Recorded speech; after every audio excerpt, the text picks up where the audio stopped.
Unity Apocalypse. Actually, yeah, I guess so. I was gonna say it's like September 15th or something. I have no, but it is the Apocalypse Day, or at least Yeah, it feels like that. It's been 2 days of a bang so far, hasn't it? yes, yes, it has been. And I want to say, when it comes to apocalypses, you got to be on the winning side. I'm Team Unity. I'm Team Unity, guys. They're doing the right thing. Oh my god, I wish you told me that beforehand. I have like 100 buttons. I could have just like pinned myself with Unity. We'll both be Team Unity. Yeah, Team Unity. Not so much though. I don't know. You know what I mean? Look, I want to ask you first off, right? Obviously, if you're watching this, you probably know that the Unity pricing structure is changing in the new year. Um, One, I will ask straight off, do you think that they're going to go ahead with this? Oh man, the answer I have is yes. Because so uh this is a big enough change that it shook me the same way Apple did when Apple was like, hey, we're going to enact these privacy changes that are going to have widespread changes. And I think everyone's like, nah, they're not going to do that. This is too drastic. And then they didn't go back on their decision. So I think after being burned by that, I was like, I think Unity and especially their CEO is just going to go through with this, regardless of perceived consequences. Is this going to tank the company? No, No. no, No. I don't think so. Tell me how did you find out about this, right? Because I can tell you the moment that I found out about this was Somebody just posted it on Discord, and then rapidly after that, I saw like three other people link it to me. So it spread like really quick. How yeah, about you? absolutely. So I think this hit my Slack at some point. Like I think it came across one of the Reddit pages. I didn't really look at it, and then it came across the Slack, and then all of a sudden, this person who, they're a character for sure, comes across the thing and just like wee woo, like leadership. Everybody, look at this! Oh my god! Like, you know what I mean? So Yeah. you would tell by the tone that they might be being like, fucking shut it down! Stop working on this! Don't do what we're doing. We're just gonna burn money. Because you have to understand, like, we're coming from this as like a big game studio that's never made a game in Unity before, or at least they've never made a game in Unity before. So there's a lot of new stuff that they're having to tackle, and now all of a sudden this pricing change comes up on top of it, and the game's not even in production yet. So you're kind of like at this standstill moment as a big developer where you're like, we need to do cost analysis on this, because what is this going to cost us now? Like, to make a game on this engine, is this even going to happen now? You know what I mean? So it's like Yeah. that became the scary moment. Not necessarily the pricing changes or anything else like that. Legitimately, it came down to, all right, well, what the fuck is this going to cost? Like, do we put pause on development on this game to see if we can even fund this now? Like, how drastic is this? Because to me, it feels and reads a lot like if you've ever looked at like server pricing for like, there's like a crazy math formula that you have to do for like the uptime, downtime, how many people are going to be on those servers, how much data are you going to be sending, how big are your packets that you're going to be sending, how many packets are you going to be sending, and you're constantly like doing this cost analysis of like, all right, is this cloud server thing going to actually like fucking bankrupt me? Honest to God, like sometimes Yeah. you're looking at it and Yeah. if you do the cross wrong, you're like, oh, $180,000 a month, like, great, dope, awesome. It's Yeah. like, nah, I don't know if that's gonna be the thing that we want to be doing here. So that's really where we're at with all of this stuff, which is Yeah. the And I nutty want stuff. to give some real quick background information. If you're watching this video, you're probably already familiar with it, so I'm just going to give 15 seconds. Unity is enacting a pricing change where every time your game is installed, you'll have to pay a fee up to 20 cents. And this might not seem a big deal for a $5 game. It's like, oh, okay, maybe a 20-cent tax on your $5 game. But for a free to play game, it can be devastating. So we're going to talk Absolutely. about that. Absolutely, especially with the rising cost of an install as well too. Now we just have Hmm. to kind of tack that on to the end of every single one of these things. Now, you go and say, all right, well, depending on your category, what are we doing here? You know what I mean? But I think the other side of it too is and this is just a big one for me, right? But like, this also applies to WebGL games. This I also believe it applies, does. yes, this also Yeah. applies to like if you're just this is the thing, right? And it's kind of how you get people into your ecosystem. It's how Adobe has grown to the levels that they have. You put out a product and you put it out for free, or you give people who have no means to pay for something, right? Children under a certain age, college students, students in general, or just people who just want to tool around. You give them free access to as much of the tooling as you can, and you allow them to just create freely. One, it's good for you because it gets people into the tools, using the ecosystem. Maybe they do make something brilliant. Maybe they put it out and it becomes an instant hit and something goes great from there. But a lot of times it doesn't. But they just want to play around and tool around and do some stuff too. And it adds to the prevalence of your tooling, right, your engine in the market and in the ecosystem. So you gain more market share, more people gain more knowledge. As they level up their knowledge, maybe they go apply and get into jobs where that now they're doing that same work, but they're doing it at a bigger studio, bigger company, or they're utilizing it in different ways that then become these paying moments, right? And I feel like that's dead. I feel like that's gone now. Like I feel like that's Yeah. gone with when I look at this pricing structure. I don't know if you're able to bring Yeah, up let me share it. just the page of the graph. I mean, even just for personal people, like you can't just. I gotta be worried now, do I? Like, what about games that are already out in the market? I mean, do I have to retroactively go back and be like, well, my itch Yeah. page? I mean, I get it. Like, it's not gonna get 200,000. You're not gonna get to 200,000. Like any of my little bullshit things are not gonna get to 200,000. But you might. I don't know what you're at right now on some of Yeah, this is your like itch stuff. exactly. And honestly, like my total downloads across my games is right here. But yeah, like it's so strange because the biggest cost is on these higher tier, lower tiers. So, like you said, the people who are like indie and they're growing and they're gonna maybe become big players, they're getting they're getting beat down in these areas. The big companies are in this 1 million plus tier, so they don't feel the pain. But man, you're, it's like you're killing off the ecosystem, like you said. Like scroll up just like a little bit, right? Like Yeah. let's just look at the thresholds because the thresholds are important, right? It's additive. If you're on a Unity personal or a Unity Plus license, it's both of these things. You have to have made $200,000 in the last 12 months, which means you have to be monetizing your game, I guess, in some way, right?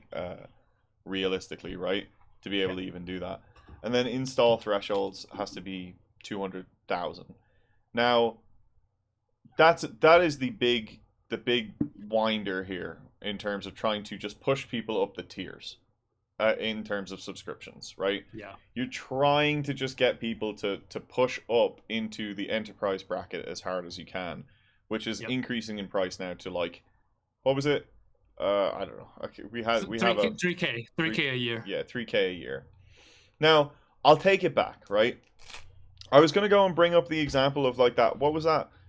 All the way to the top game that came out on Steam. It was totally free. Yeah. Um, I forgot the name.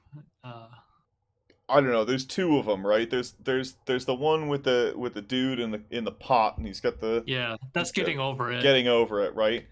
And then the other one was this newer one that came out, which is the same type of stuff. Just jump around the place, jump on things, and just like get to the top, right? I want to say it's called Going Up, but I forgot what the actual name is. Yeah, I don't But know. Something creative, something or other, right? No, whatever, dude. There's a bunch of stolen assets in that game. What you gonna do, okay? But if that person, if they put that game out for free, they don't. Please correct me if I'm wrong here. They're not gonna get hit with this. Even if they made that game with a personal license, they're not gonna get hit with this. That's correct. So Flappy Bird, billions of downloads, they don't get hit by this. They're not gonna get hit by this. But the moment you start trying to monetize and you make that first 200,000 purchase, that's when you're going to be hit with your thing. So there is a bounce on board here. There is a moment where it's like, hey, like this isn't the devil, the devil that you think it's gonna be. where it's like all of a sudden every free game is going to be like from 1 download to 100,000 downloads. You're going to have to pay 20 cents per download. You know, And uh, similarly with WebGL, because most WebGL games are not monetized, so all the free games you see on itch, they will not be affected by this.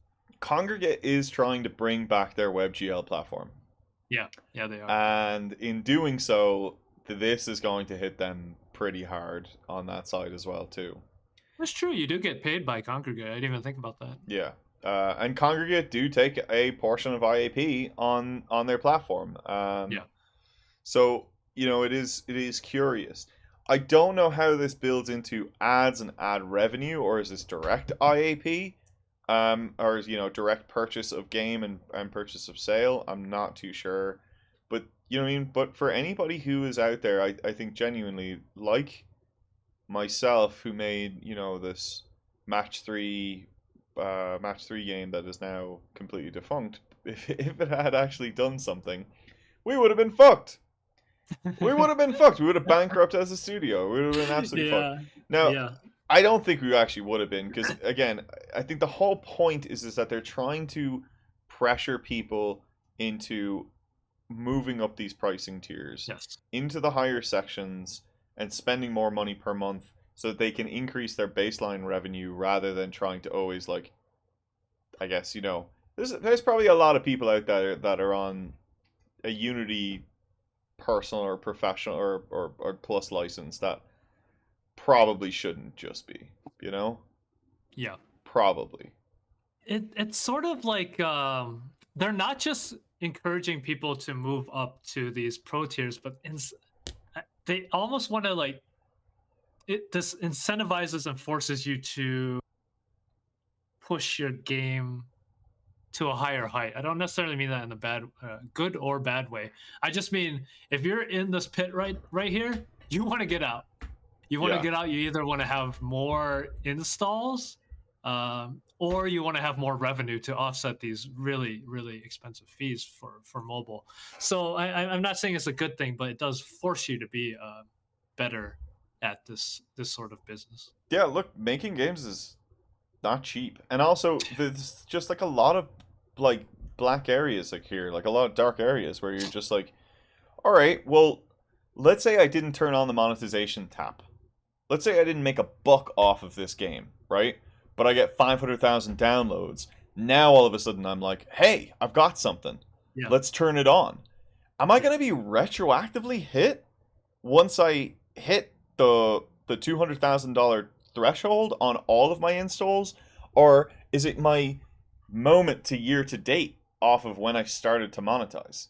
Right? Like, when does that stuff kind of crop in and crop out? Like, a lot of different ambiguity here that doesn't really help the end user, the actual creator, make good decisions. And that's the thing that's scary, right? Yeah. Like, I don't necessarily think that this is like egregiously crazy, especially when now I do when you're thinking about an independent game team.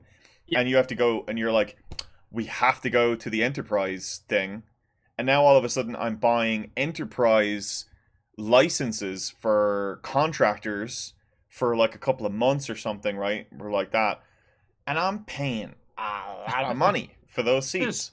3K a year. I mean, 4 seats. That's a lot. That's a lot of 12K a year. money for Yeah. like somebody who's just sitting in their bloody underwear trying to put something together, to make their grandma happy. Like, it's a lot of money, dude. But I think that the scary thing is just that ambiguity, and I don't Yes. know what that's going to do for future endeavors of people trying to get into this and trying to decipher this and be like, well, how much am I going to owe? When can I start making money on my game? Like, when, what does this mean for my audience? Hey, like, what if I have a Patreon for the game and I give out a key when you give me, like, if you give me $5 or something like that on Patreon, right? Like, it didn't go through the ecosystem, it didn't go through the app stores, didn't go through Steam. I guess it's all just part of my install, tracking and everything like that. So, and Yeah. how and there's been a lot of different details that engineers have dug into in terms of like hey, how are those things phoning home?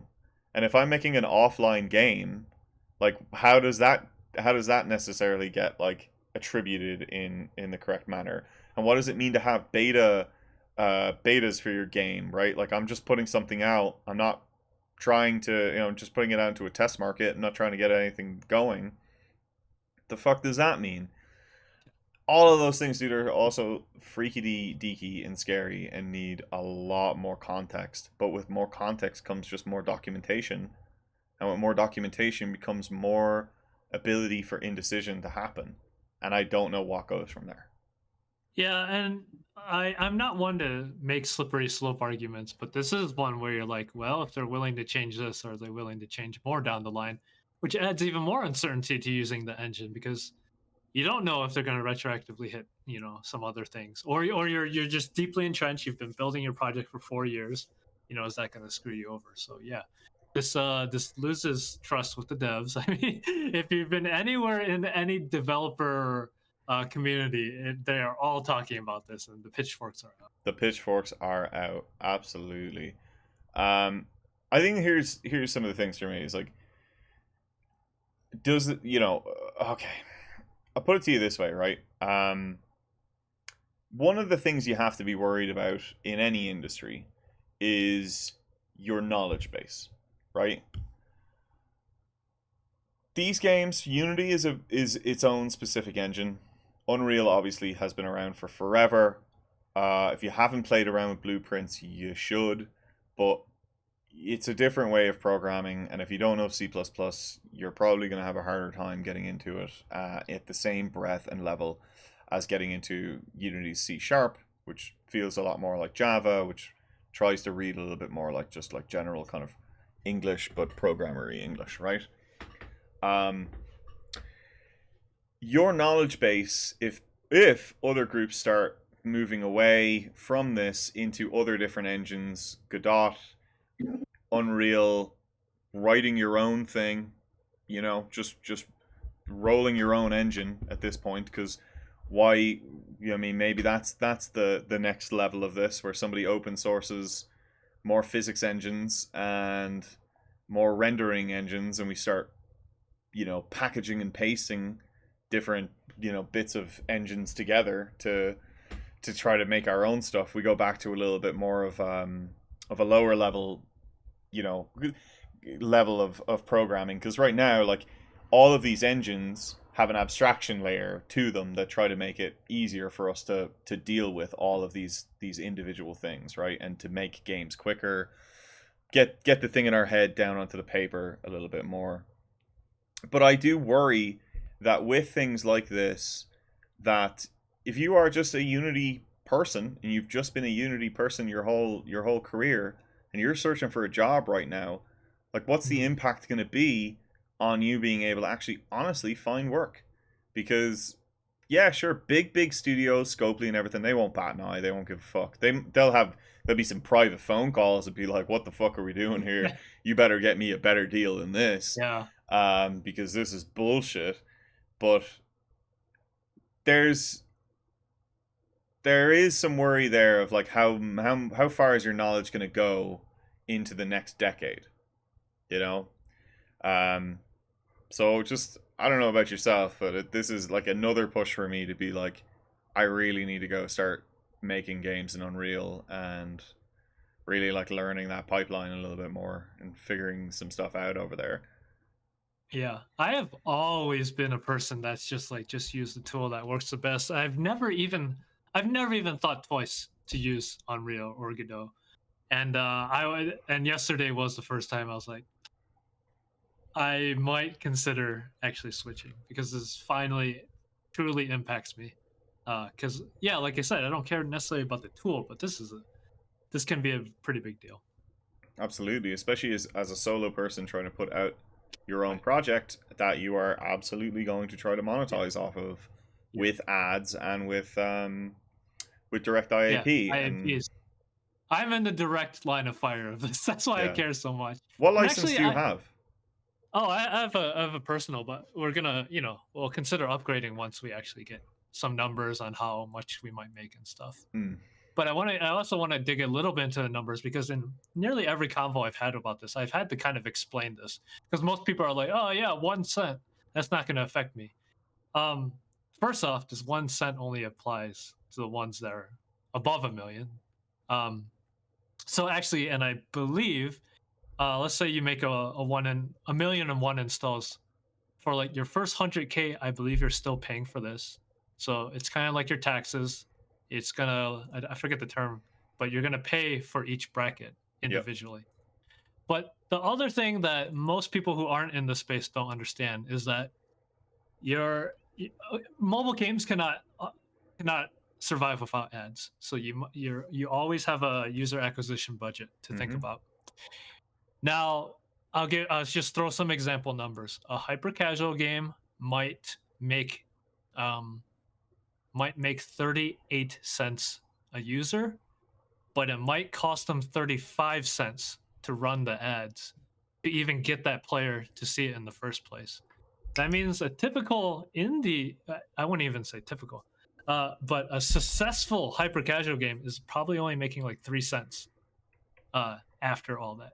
So even this is probably a typical number. Let's say it costs 6 cents to install, you're losing money. Your game is no longer viable. And the even worse thing here is that I would say that the most of the games that are on the store, the most of them, um, don't even have their lifetime value above the cost of ad spend. So they can't even run ads. So they're like, this basically buries them even further into the ground. And they're like, maybe I shouldn't even run this game anymore. So this is really a really drastic thing for the smaller devs. And I'll use the term weaker. I just mean that in a literal sense. Like they're not making enough to survive these hits. These are small margins we're talking about. Yeah, yeah. I mean, it's tough. When we did the numbers there on the pro license, right? It was like somewhere in the 60,000s or something like that in Yeah, that you owed Unity to get up to 1 million downloads. yeah, Now, if your LTV is your under your or cost per installer, sorry, if you're making less lifetime value than what it costs to install your CPI, your game is always going to be done in the water, right? That's yes, just the highest level metric that you can look at to see, are you going to be successful? Is your game successful? Is minus the two numbers, LTV and CPI. It doesn't take into account any of your other stuff though, too, right?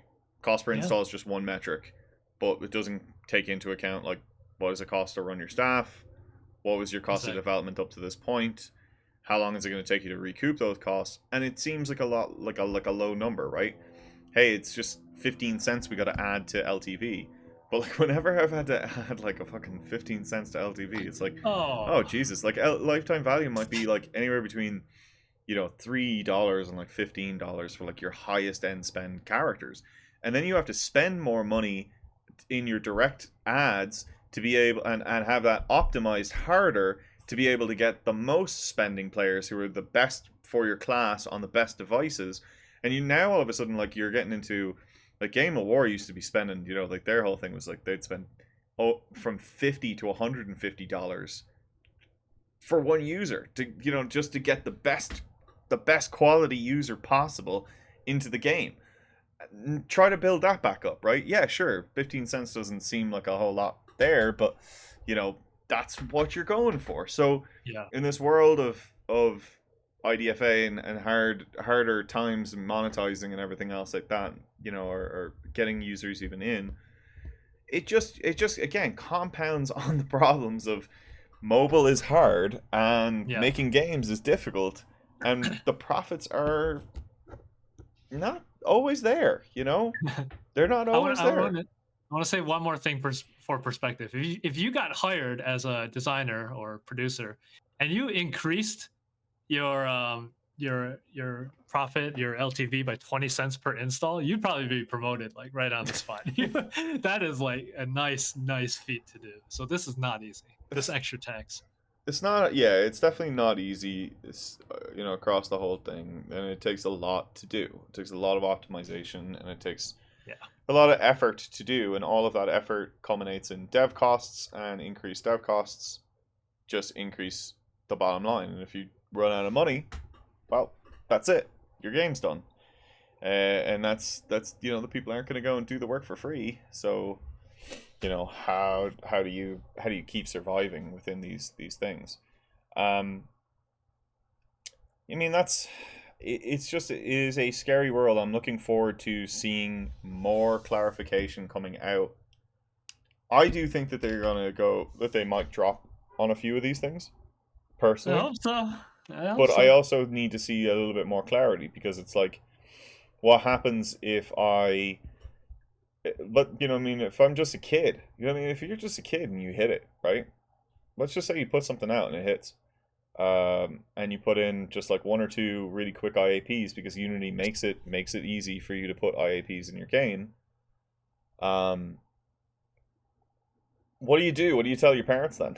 you know, you know, like Sorry, I'm bankrupt at 16 years old. Can you bail me out? yeah, like the world of, I mean, the world of like the one-time purchase to like remove ads and stuff like that can't survive in this world.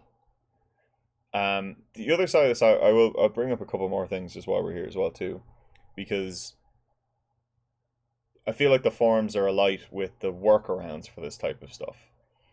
Yeah. If you wanted to fuck over somebody that you really didn't like or didn't enjoy, you just write a bot script to download and install Yep. their game over and over and over again, delete it, reinstall, delete, reinstall, and just let it run on repeat until they rung up that download number, because it works on reinstalls, and that's what they want it on. There's an even more realistic scenario somebody brought up to me. If there's an influencer who has like 1 million diehard TikTok followers, and they're like, you know what, this game did me wrong. I'm trash at it. I'm gonna bring it down. He just tells all their followers to download the game. Yeah, That's very likely. yeah, yeah. I mean, it's that's a scary thing, you know what I mean, by itself, that it could be maliciously done. Yeah. And again, same thing. It's just like, okay, if we're saying reinstalls is attributed, if I now need to build a funneling pipeline that allows me to see that exact number of like total downloads and installs versus reinstalls, because Unity's going to have one number, Apple is going to, and Google are going to have two other numbers on what my download numbers are. And if I don't have it perfect in my funnel, how the fuck are we going to attribute? Like, Unity sends you a bill for an invoice, and they're like, hey, congrats on getting 15,000 installs last month. You're now over the cap. And you're like, no, I'm not. I got 90,000 installs. Like, I see it here, right? Like, I see it in my dashboards. I don't, because we're not attributing the same thing. So, like, what's going to be the source of truth on how much I fucking owe somebody? Like, Right. Is it the Unity dashboard? Because we don't use that for analytics. I'm not using that for analytics. Other, I mean, yeah, sure, they have their whole analytics dashboard and blah blah blah, and a lot of people do use it on on the indie side. Like, again, easy to hook up analytics. You'll go through those things, but players are getting their game from Apple and Google. So where is the attribution going to come in? Right. And same thing on WebGL. Well, like, WebGL is almost now like every play is an install, or is it like, does it get cached in the cookies? which Then I come as you back. know, yeah, which as you know are pretty volatile. Like, Yeah. So I just don't. Again, there's just more questions, yeah. and I don't know why you do it. In a day and age where we try to make things as simple as possible, because I'm drinking fucking fluoride in my water and going off the looper, you know what I mean? I Yeah. need simple things to be Right. able to make the most baseline decisions, which is, am I going to use your fucking platform? And this doesn't help me do that. Yeah. Speaking of Unity analytics, so there is one thing. So aside from trying to drive people from personal to enterprise, and also trying to drive people to secede or get out of this lower space, there is this fee reduction if you use their Unity services. So they're like, hey, I know this is complicated and expensive, but hey, if you use our couple services, like this is new. I think it's this Iron Sources thing because they're talking about ad mediation. No, So if you yeah. use our new ad stuff and whatnot, hey, we can maybe give you a discount. So it's like it's it's almost like this is so they made this so painful so that they can this is the real play. Get people to Unity Enterprise and then get people to use their services more. And then you'll have a little bit of a shield. What was the other screenshot that I sent you in the chat as well too that had the breakdown of pricing of the services as well too? You mean like the 3K a year? No, it's not even that. It was under that one, I think. Oh, okay, yeah, I can open it. This one?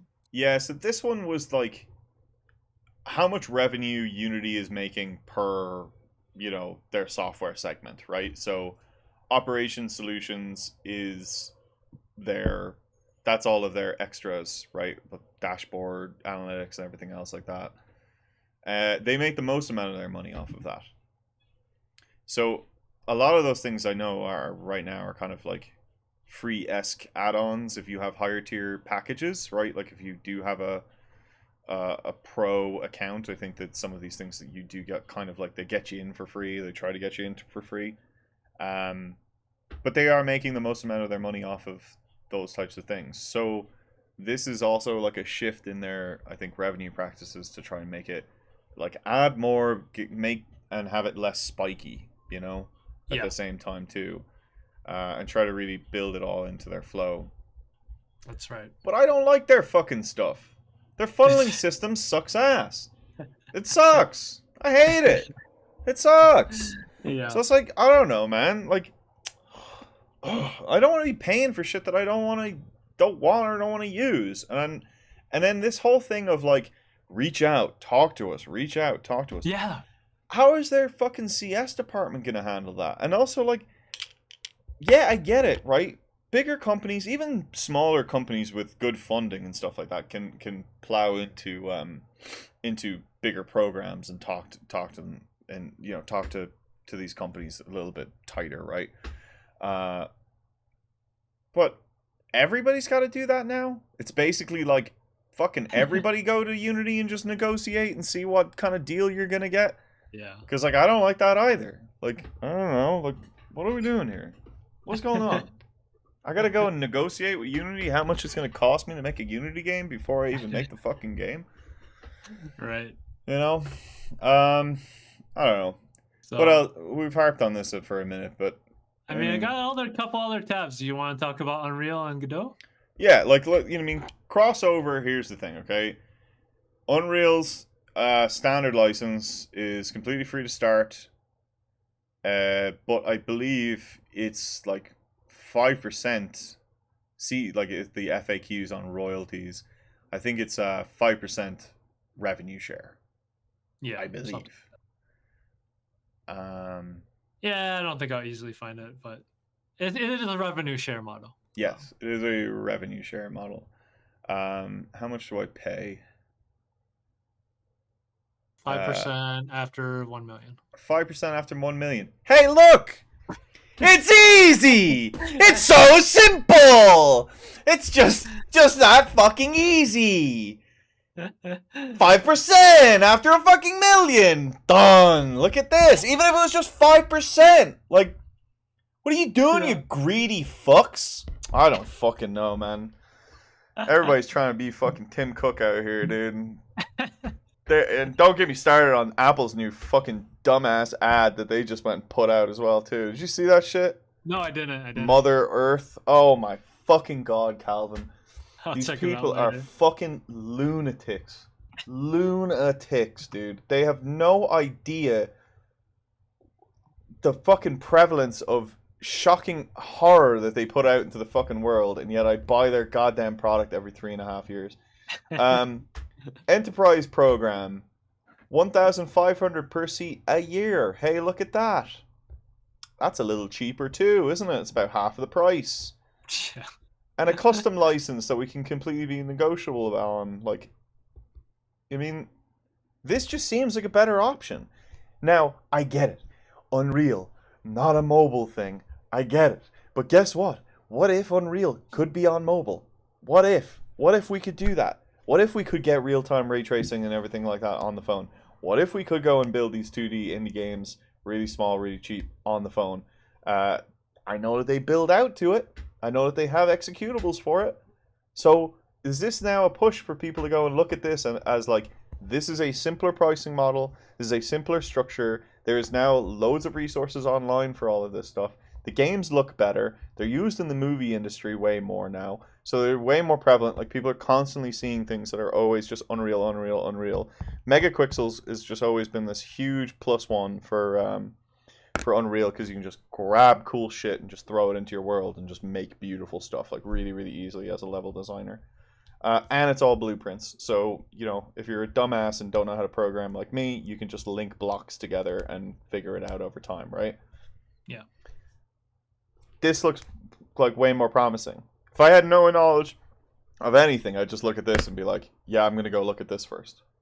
And then there's the one other darling that is out there. And guess Godot. what? And guess what? Guess what? What? It's fucking open source. It's open source. It's free. It's a very short page. I don't It's know. just like, hey, we're free. We're MIT licensed. We're free to There you use go. for any purpose. We're not doing royalties. We're not doing anything. We're out here, indie darlings, trying to get a fucking market share. Just trying to grow, right? Like, this is what colleges will use. To be fair, colleges don't... I don't know, when I went to college and fucking graduated in 2014, like, we didn't learn shit.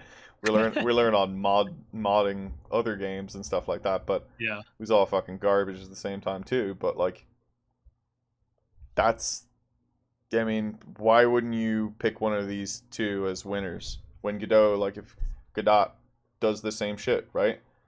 Breaks out into every single other source that you want it to be. You can have executables for the Mac PC. You can make it WebGL. You can make it things. You just lose out on a bunch of, I think, additive support and kind of. But if you're making 2D sprite games and you don't need complex lighting and you don't need to be doing a crazy amount on those sides, you could totally use this.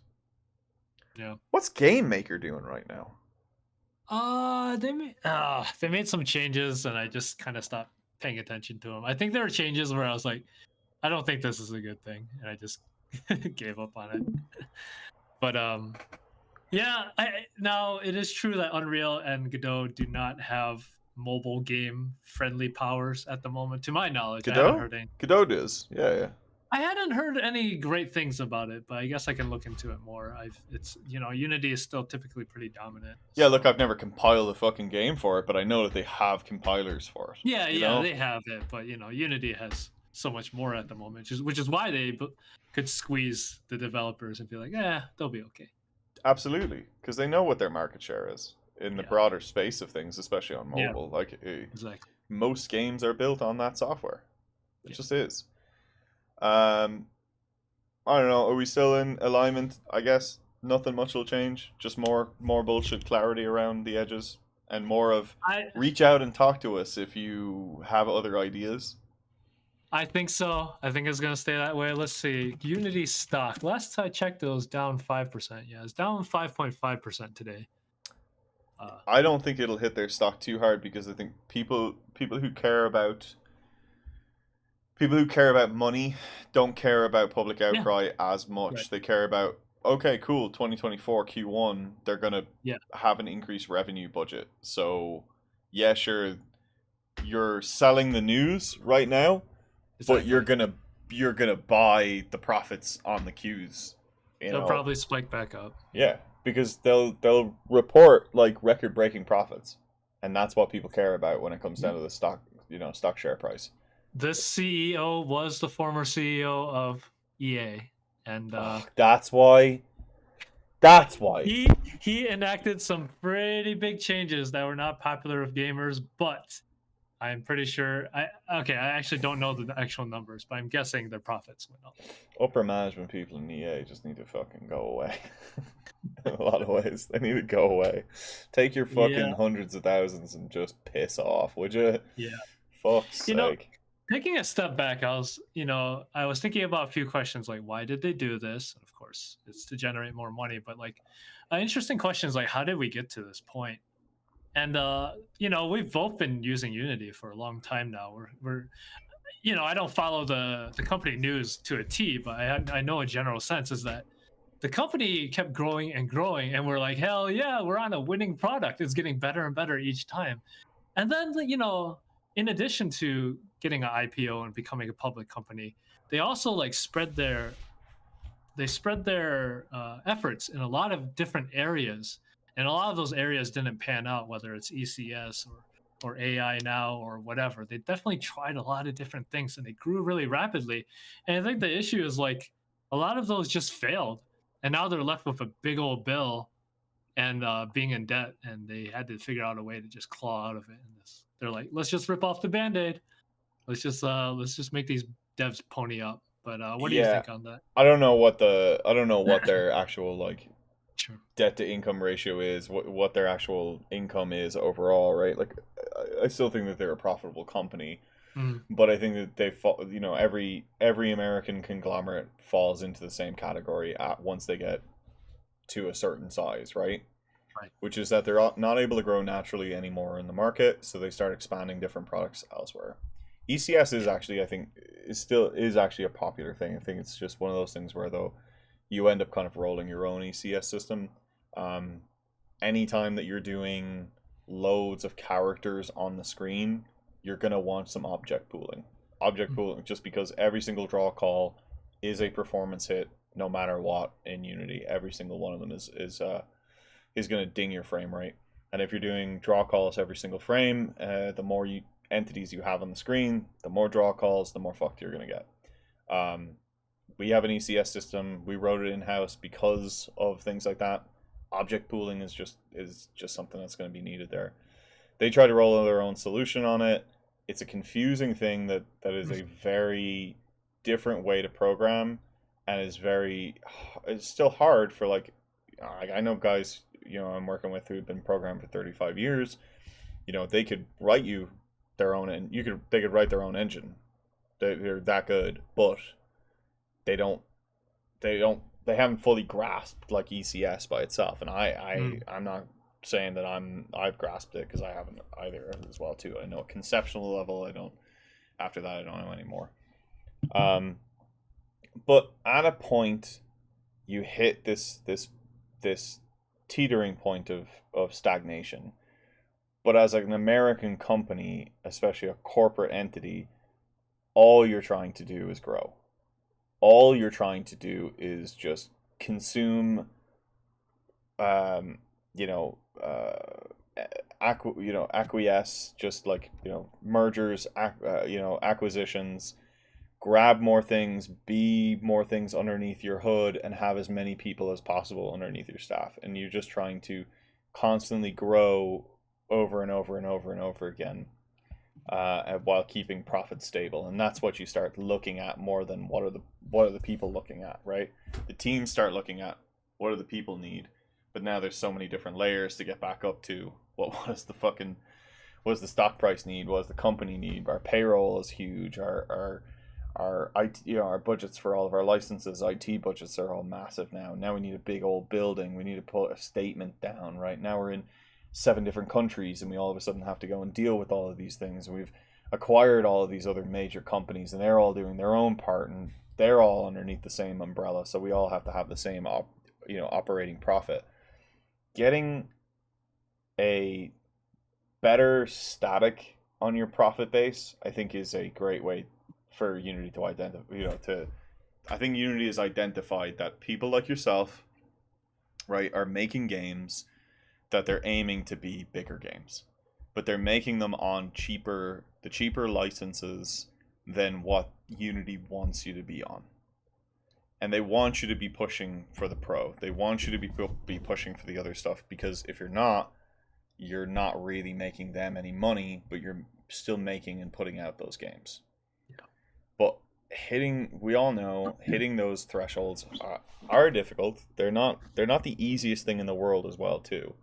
And I bet you if you looked at the actual proportion of games that have hit the App Store or any of the markets that have made less money than that and have had less downloads is probably a much bigger bucket than people who have moved up through those things. 99% easily. Yeah.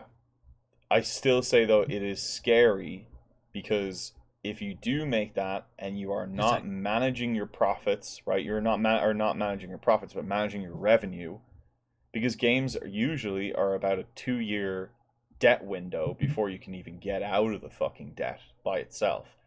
And now all of a sudden I need to be going and putting on top of that operating costs for a big fucking check to go and pay Unity on top of the increased license costs that I'm going to have to be paying as well too. That's, to me, is the problem. Yeah, and there are a lot of games that are in that scenario where they're like effectively soft launching, where they have it at a small rate and they're trying to get the numbers up and get it ready to rocket up to those upper echelons. But that extra tax is going to be very painful for a lot of those games. Yeah, and just a little bit more unpredictable. Yeah, just a little bit more of what I'm going to need to pay this month. Yeah, and if you're trying to bootstrap something, I don't know what you do. You know, you hope that you have the money. You give Unity a call apparently, because that's all that they have on their fucking stat Find page. a buddy. Yeah, find a buddy on that. Yeah. Make friends really quick or something. You know what I mean? I don't know. Yeah. But there's just, again, look, there's just all these different things. We'll just see how it pans out and kind of go from there. But yeah, I mean, we've chatted about this for a good while now. Like, is there anything we can just stop it here, or you know, I mean, how's your week been for the most part, or your last 2 weeks? Past 2 days were definitely pretty pretty busy. Just looking at this news and just thinking on it. Yeah. But the weeks have been going pretty good until then.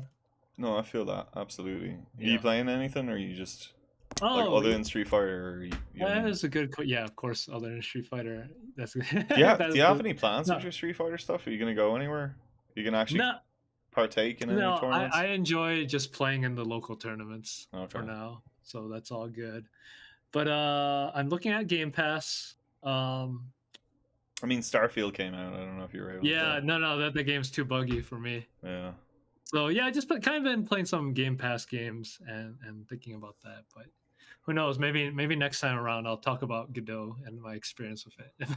If I end up playing around with it. That's all right. Look, we'll give it a go, and we'll leave that as conversations for the next one, because I started playing Baldur's Gate with the girlfriend. And okay. That's a hassle. We're doing it on the PlayStation, and it's tough. It's tough for both of us. Interesting. Yeah, it's a bit boring, honestly. Everybody hyped this game up, and I'm bored as shit. And then Starfield, I was seeing like somebody put out that all the NPCs, like all the vendors, are the exact same as like Skyrim NPC. And if nobody knows on those sides, right?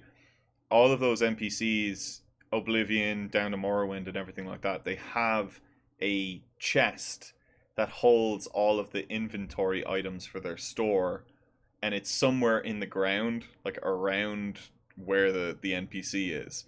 So if you're able to glitch out of the world a little bit, you can find all of those chests just sitting in the underplanes of the buildings and just stealing money from people. And it's like, this is definitely a Bethesda game. Like, you know, it's like that. Like, NPCs are there, like playing gambling stuff, and you just take an object and pick it up and just sweep all of those objects, like all those goodies, into a little basket, and then you pick up the basket and you walk it into a corner and go into sneak mode. It's like the same shit that they've always had as like little cheapy fucking bullshit things that you could do in those games. They're still there, and I'm kind of not stoked that that's the case, because it just tells you, like, doesn't feel like that they came very far.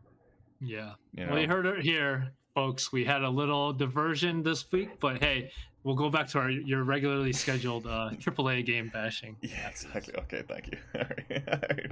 Thanks, Calvin. I'll talk to you later. Yeah, later.